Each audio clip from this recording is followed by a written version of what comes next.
Masih ingat dengan kisah mukjizat Nabi Musa yang membelah Laut Merah dengan tongkatnya? Jika teman-teman menganggap kisah tersebut hanya merupakan dongeng belaka, sekarang mari kita simak uraian berikut ini. Seorang arkeolog bernama Ron Watt pada akhir tahun 1988 silam mengklaim bahwa dirinya telah menemukan beberapa bangkai roda kereta tempur kuno di dasar Laut Merah. Menurutnya, mungkin ini merupakan bangkai kereta tempur Parao yang tenggelam di lautan TSB saat digunakan untuk mengejar Musa bersama para pengikutnya. Menurut pengakuannya, selain menemukan beberapa bangkai roda kereta tempur berkuda, Watt bersama para krunya juga menemukan beberapa tulang manusia dan tulang kuda di tempat yang sama.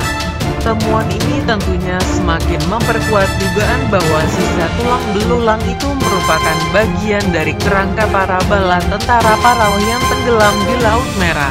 Apalagi dari hasil pengujian yang dilakukan di Stockholm University terhadap beberapa sisa tulang belulang yang berhasil ditemukan, memang benar adanya bahwa struktur dan kandungan beberapa tulang telah berusia sekitar 3.500 tahun silam, di mana menurut sejarah, kejadian pengejaran itu juga terjadi dalam kurun waktu yang sama. Selain itu, ada suatu benda menarik yang juga berhasil ditemukan, yaitu poros roda dari salah satu kereta kuda yang kini keseluruhannya telah tertutup oleh batu karang, sehingga untuk saat ini bentuk aslinya sangat sulit untuk dilihat secara jelas.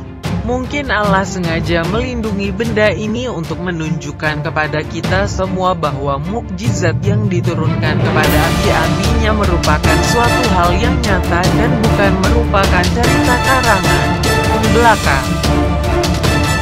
Di antara beberapa bangkai kereta tadi, ditemukan pula sebuah roda dengan 4 buah jeruji yang terbuat dari emas. Sepertinya, inilah sisa dari roda kereta kuda yang ditunggangi oleh Parao sang raja. Sekarang mari kita perhatikan gambar di bawah. Pada bagian peta yang dilingkari lingkaran merah, menurut para ahli. Sekarang mari kita perhatikan gambar di atas. Pada bagian peta yang dilingkari lingkaran merah, menurut para ahli kira-kira disitulah lokasi di mana Nabi Musa bersama para kaumnya menyeberangi Laut Merah. Lokasi penyeberangan diperkirakan berada di Teluk Aqaba di Nuweiba. Kedalaman maksimum perairan di sekitar lokasi penyeberangan adalah 800 meter di sisi ke arah Mesir dan 900 meter di sisi ke arah Arab. Sementara itu di sisi utara dan selatan lintasan penyeberangan garis merah kedalamannya mencapai 1.500 meter. Kemiringan laut dari Nuweiba ke arah Teluk Aqaba sekitar 1/14 atau 4 derajat.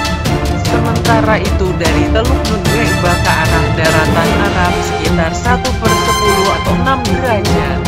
Diperkirakan jarak antara Nuweiba ke Arab sekitar 1.800 meter. Lebar lintasan Laut Merah yang terbelah diperkirakan 900 meter.